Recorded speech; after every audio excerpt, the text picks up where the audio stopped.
Small businesses are the backbone of the American economy, the engine that keeps communities humming.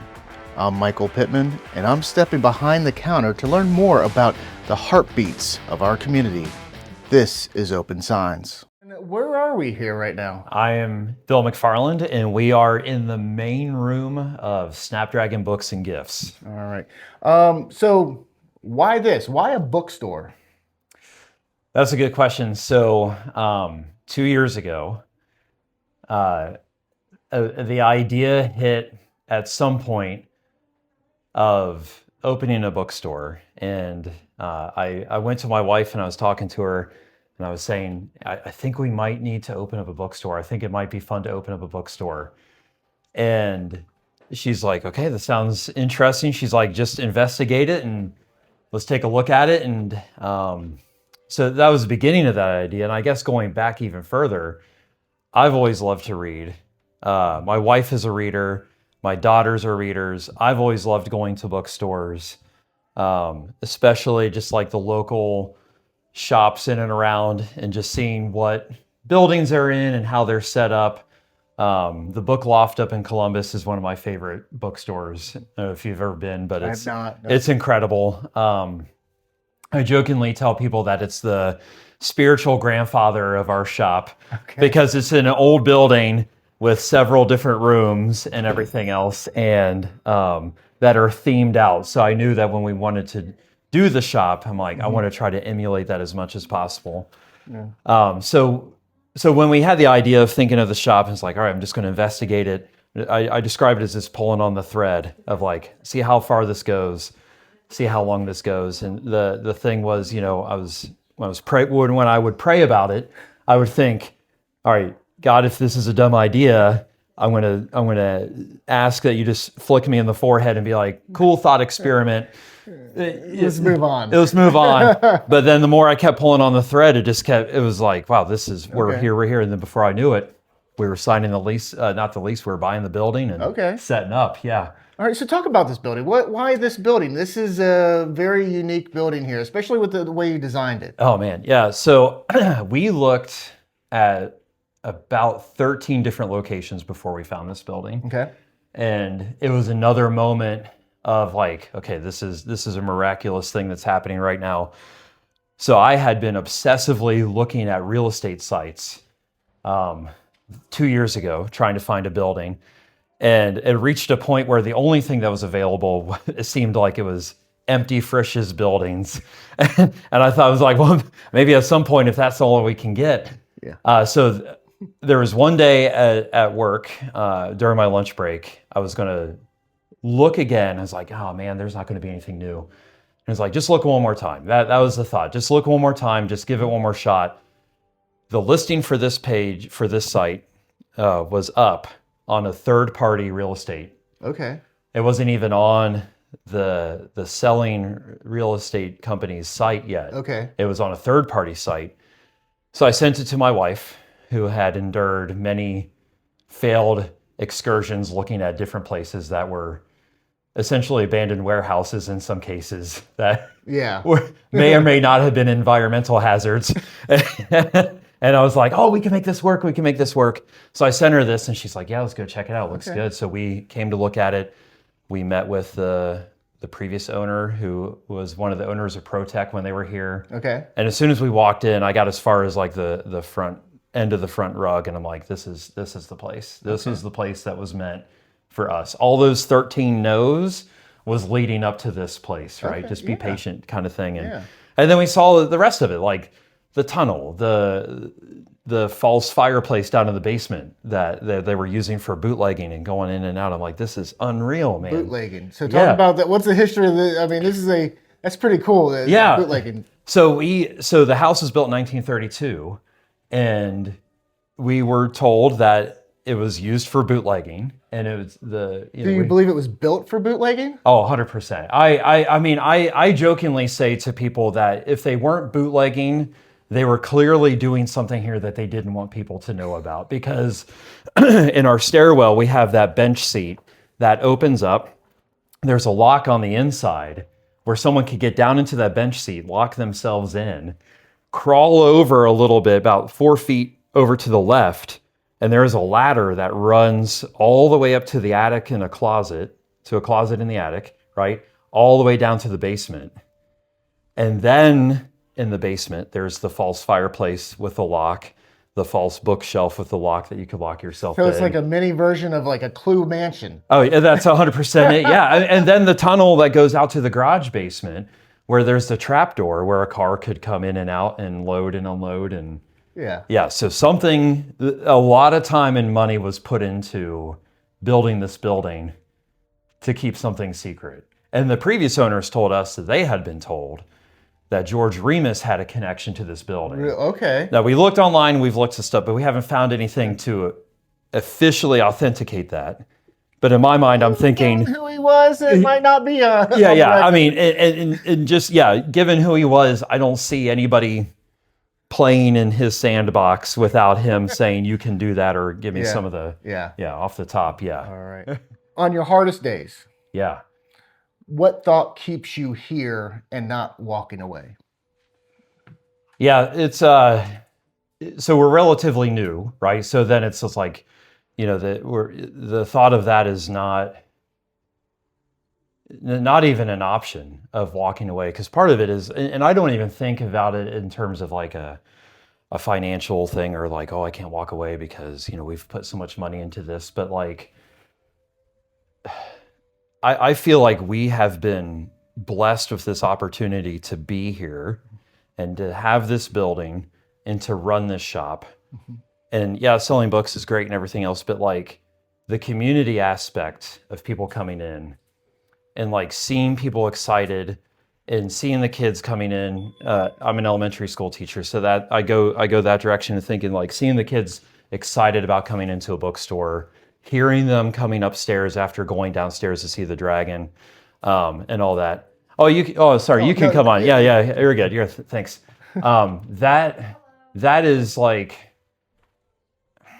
it's hard to explain, but I feel like that's a very special thing, and I just keep thinking like we're here to serve the people of this community with this place.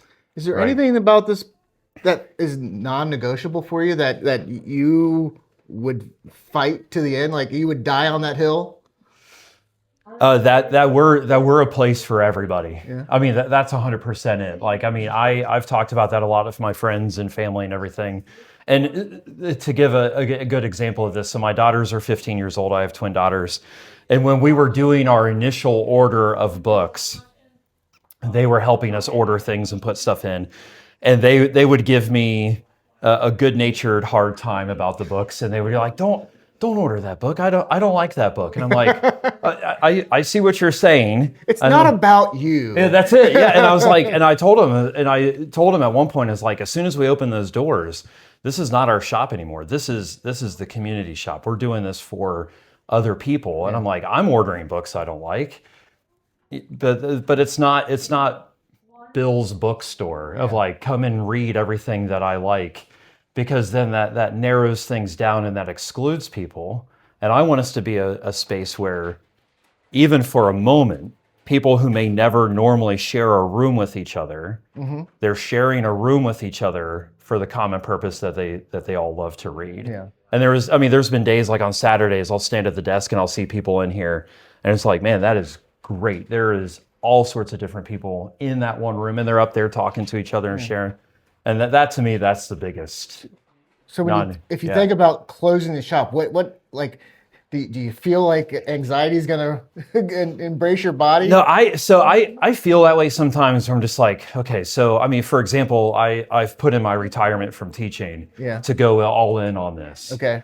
And that was, I've been teaching for over 22 years. So there's like a lot of emotions in on that. And I just keep coming back to, because, going back, I had mentioned earlier the Hobbit, and when you and I were talking beforehand, but like there's a scene in the Hobbit that my friends and I reference and I share with my daughters, where Bilbo is saying, well, just let me sit and think about it for a little bit. And Gandalf's like, you've been sitting for too long, and that whole thing. And then, so that really spurs me on to think like, okay, I can't make decisions. I want to make smart decisions. Yeah. But I don't want fear to be a factor of those decisions. But is it the fact that like thinking about not doing it really like pushed you to do it? Like, if I don't do this now, I'll never do it. Oh, that was 100% it. Yeah. I mean, that was 100% it. I mean, after that, before we even opened, and when I was talking to my family about this, I was saying how I'm like, guys, we've already won because we've tried this thing. Yeah. Right. We've already tried it. I mean, if we're open for a week and it blows up in our faces and we're like, all right, that was a fun experiment. We tried it. That was it.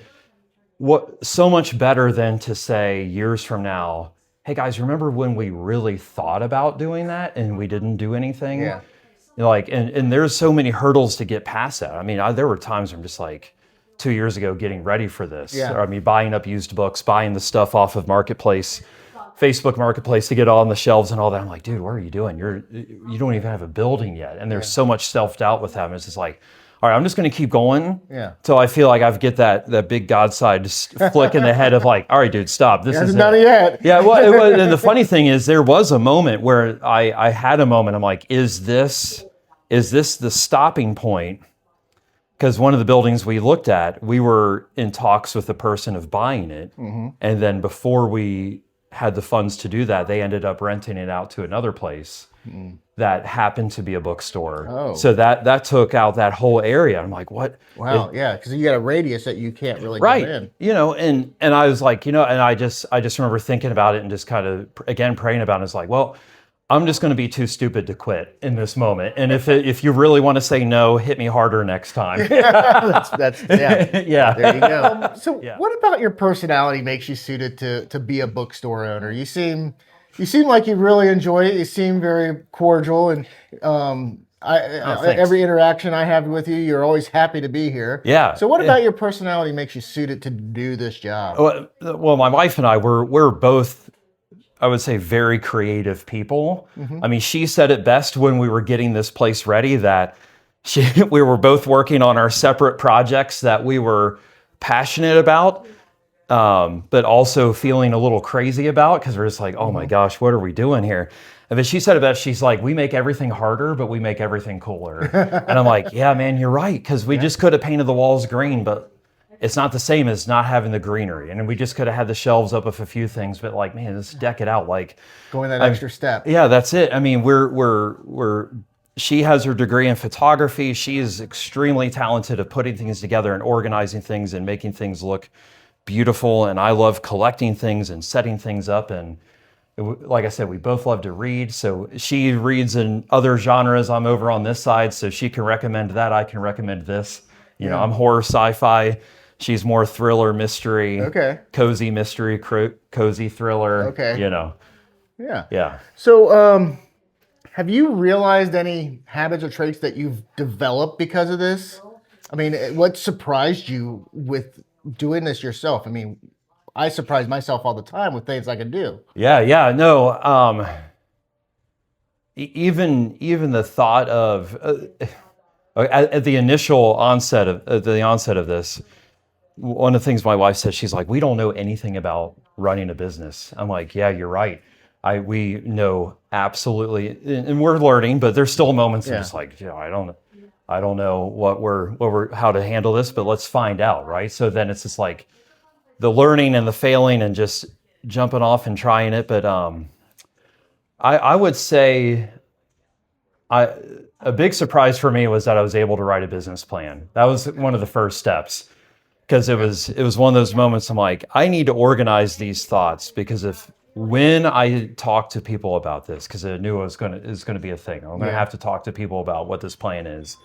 I need to be able to articulate that well. And sometimes I get too scattered in my thinking, and just like sitting down and organizing my thoughts enough into like a semi-professional business plan. That was kind of surprising. I was like, well, I just wrote a business plan.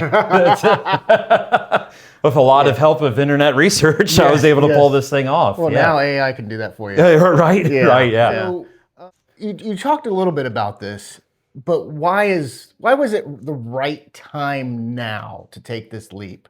Because it was, I mean, a financial leap, an emotional leap, a professional leap. Why was that the right time, especially when the economy was always, the economy when you were doing this was up and down, up and down. Right. Yeah. Yeah, I was looking at that, and Honestly, what really spurred me on was thinking about opportunities that I had let pass by Yeah. and feeling regret about that. Yeah. Well, I don't know if regret's I would say it You're was, like, it was what regret. ifs? Like, yeah, what the ifs? what ifs, and Yeah. just thinking of like, okay, and then the other part. So thinking about that. So that was one part, and then the other part of I can tell my daughters, for example, all day long, don't be afraid. It's okay to take risks.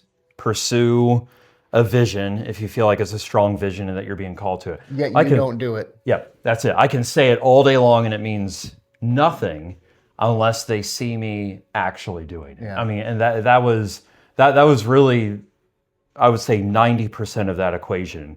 10% of all the things like, well, this was a cool thing that passed me by and I didn't even know it was passing me by at the moment. Some things yes, some things no. But then the 90% of it is like, I want my daughters to see what taking a risk looks like and like tossing it out there and seeing what happens. And then if it works, great. If it doesn't work, if it has that fluctuating moment of like, okay, how do we handle this? How do we approach this as a family? You know, like my one daughter is all about, she loves running the register. My other daughter, not so much, but she will be the one who will say, she'll be right there if I'm like, hey, I need help building something down in the dungeon, right? So she's like to be, so seeing them coming out that way has been really cool. Yeah. And seeing where they fit in with like, more up front doing the register, more behind the scenes wanting to set stuff up. So, and I probably should have asked you this from the beginning, but why Snapdragon? Why do we have a dragon downstairs? Oh man, yeah. Why what's this motif you have? It was that was so I just like I was going through names, and like 2 years ago it was essentially a year of just not sleeping at all because I just kept thinking of like, oh man, we could do this. How great would it be to have a bookstore? And I was going through all these names, and it was literally one of those like 3 a.m. you wake up and you're like, I need to write this down on my phone, otherwise I'm going to forget. I'm like, Snapdragon, because Snapdragon flowers that's my Andrea's favorite flowers. Okay. And then I felt like that allowed room for us to go off to like the more kid-friendly dragons, the more, fantasy dragons, and that was Andrea's idea of the dragon down in the basement. Okay. Yeah, she's like, we should make this into a dragon lair. Yeah. And it's like, I'm on it. So my daughters and I painted up the wall. I made the dragon. I had a friend help me with some of the scaling and everything, and it was one of those light bulb moments of like, this is it. And when I mentioned it to my wife Andrea, she's like, yeah, I like it. And I'm like, that's it. Yeah. What do you believe about this industry before you entered it, and what belief do you that still holds true? Yeah, that's a good question. So I always believed, like, I mean, growing up with more local bookstores when I was a kid, like I just remembered them kind of in the same category as like how Blockbusters were, just like cool places for people to hang out, and again have a space to connect somehow, and just to experience new things. I remember going to like Walden's Books at the mall where I grew up, and like seeing the new books coming out and like being introduced to new concepts that I was like, wow, I didn't even know that was a thing, and here's a book about that thing. And at that time for me, it would have been most likely like dinosaur books or comic books, So going into this, I believed that these bookstores are just special places where people can just come and explore and hang out. And I still really believe that. And it's fun seeing it on this side as someone who owns a bookshop, that we get to provide that for people, like give them a space where they can come and hang out. It's a third space, as they call it. I stand on that hill 100%, and we need more third spaces, and we don't have them as much as we used to. And I'm humbled that we get to be that. I mean, I was so excited to see that giant basement down there, because I'm like, that's a place to hang out. That's to get the book clubs, get writing groups in, game nights and everything else, and just get people together. And then just finally here to wrap things up, can you talk about why you think people trust you with their time, with their money, with their memories? Because I mean, this is a shop of memories. Yeah. Oh, thank you. Yeah. I'm not sure. I will say again, I've used this word a lot, but like I'm humbled by that. Like There was a customer that came in shortly after we opened, and he made the comment that is when school had started up, and he made the comment that when he picks up his son from school from kindergarten, his son asks, "Can we go see the dragon?"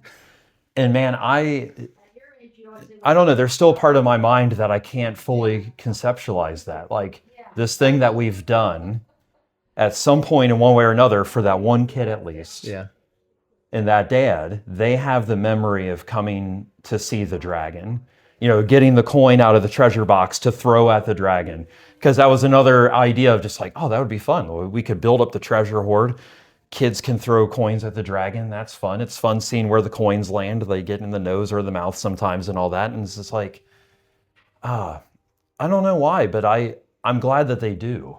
I'm thankful that they do. Like it means a lot to us. And there's this moments where I'm just like, man, this is great. Like these people are having a great time.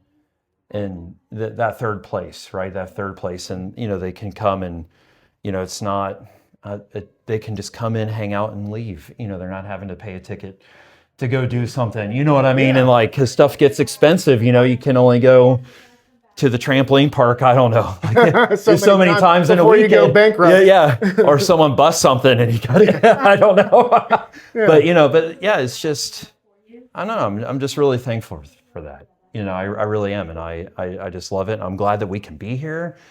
I'm glad we can be on this side of town. The number of people are like, we're so happy you're here on the west side. Yeah. That's exciting. My wife and I were talking about that. The first time we heard that phrase of someone like, oh, we're so glad you're here. And it's like, oh yeah, man, we didn't even, if we were thinking about it, it was like running in the background. But yeah, there aren't places like this as much. Yeah. On the west side, and there should be. Yeah. There's places here. I mean, yeah.